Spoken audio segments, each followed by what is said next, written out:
What's the most likely way for Cleveland to get him?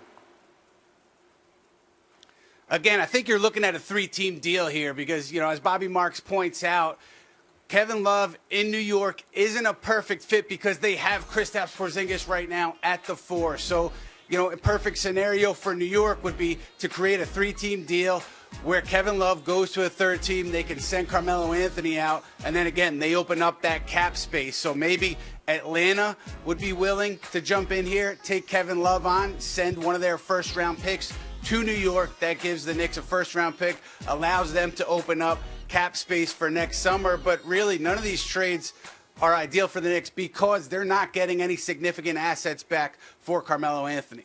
And so what would be a third scenario for the Knicks and Melo to part ways?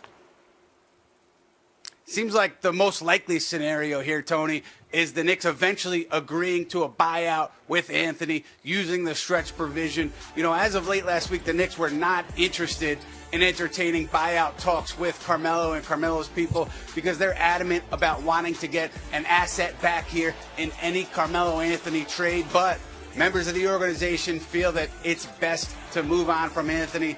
Anthony, as of last week, was open to moving on. So it seems like the most likely end game here is agreeing to that buyout. Again, that's tough for the Knicks because they're not getting any assets back in giving up a player that they signed to a $124 million contract a few years ago, but they would be freeing up some cap space in this scenario.